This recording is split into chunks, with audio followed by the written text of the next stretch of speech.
Black Consciousness. Ça va? Super bien.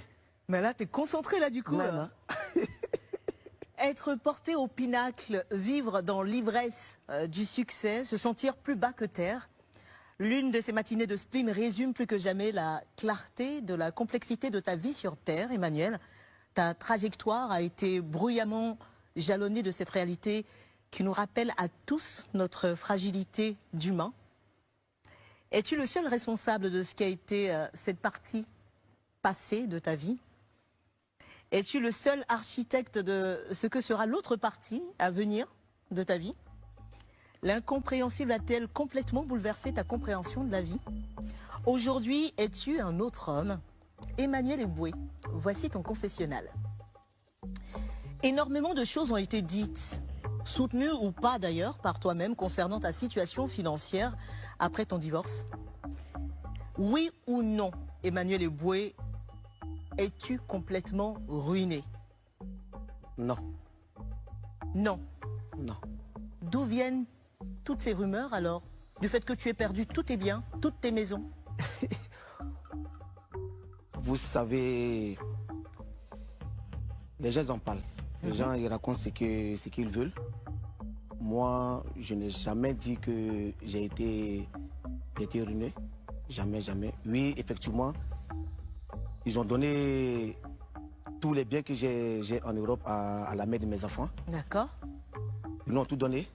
Et j'ai eu mal. Au début, j'ai eu mal. Mais après, je me suis dit que c'est la mère de mes enfants. Donc, de toutes les façons, tout ce qu'elle a pris, quand elle va vendre, mes enfants vont manger. Mes enfants auront un temps pour dormir.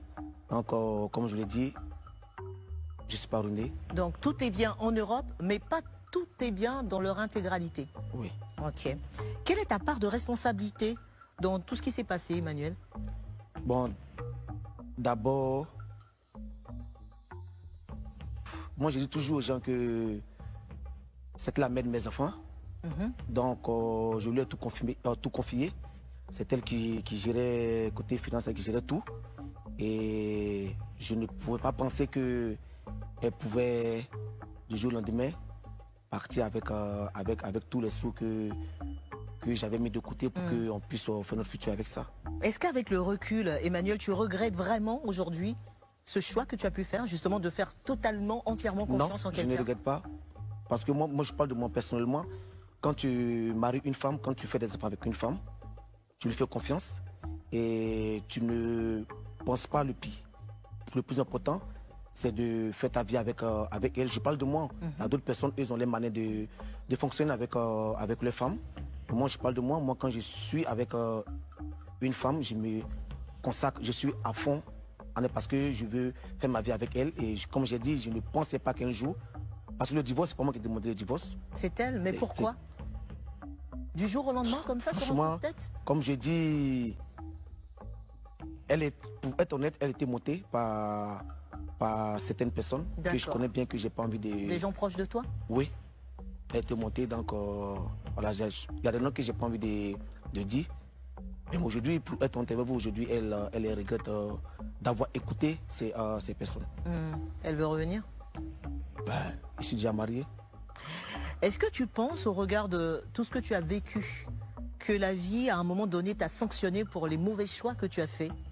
Le fait, par exemple, comme le racontent certaines personnes, d'avoir laissé abandonner ta femme de galère. Est-ce que tu penses que c'est un retour du bâton? Vous savez, déjà, cette histoire, je ne sais pas d'où ça sort. D'où ça sort, franchement, parce que moi, j'ai pas connu une fille de galère. Non, je sais pas. Parce que tu es allé très très jeune, toi. Je suis allé très jeune en Belgique. En Europe, donc.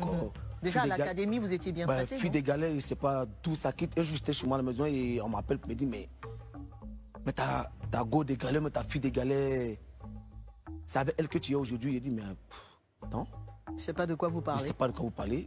Franchement, moi, celle avec qui je suis aujourd'hui, c'est pas, elle n'a jamais été ma go de galère, comme on le dit. Mais vous vous connaissez, Stéphanie, avec Stéphanie depuis longtemps? Oui, on se connaissait depuis longtemps. Donc on a fait des femmes de galère, je sais pas, copine de go de galère, c'est pas d'où ça quitte. Donc pour toi, c'est pas une punition de la vie, c'est pas... Comme je dis, c'est c'est arrivé, c'est arrivé. Je ne sais pas ce que j'ai souhaité et voilà, c'est arrivé. Emmanuel, est-ce que finalement, dans le milieu du foot, la solidarité affichée est vraiment avérée? Est-ce que tu as reçu de vrais soutiens de tes amis du foot pendant ta traversée du désert?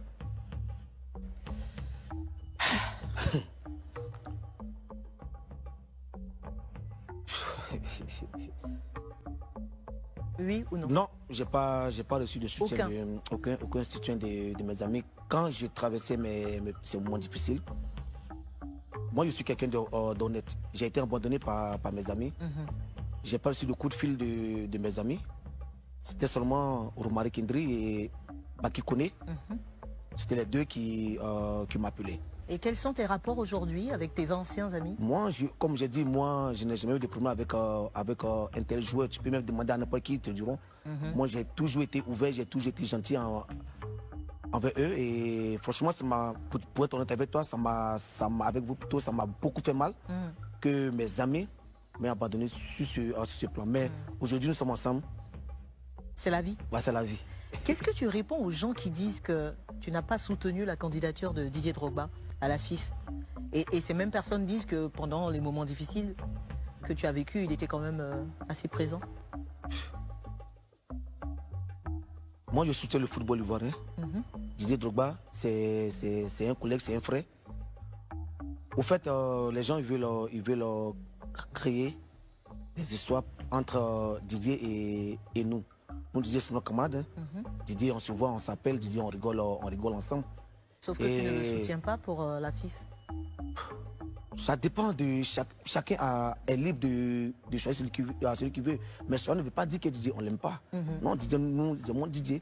Et comme je dis toujours, qu'ils arrêtent de dire que Didier m'a aidé, Didier a payé quand je souffrais, quand j'avais des problèmes avec... C'est pas le cas? C'est même pas le cas, franchement. Je suis déçu de l'entendre parce que c'est faux. C'est faux. Il n'a même pas été d'un soutien moral pour toi pendant la période difficile? Des coups de fil? Quand j'ai dit au début, personne ne m'a... À part Baki et Romaric. Quelle est l'idée la plus sombre qui t'a traversé l'esprit quand tu étais au plus bas?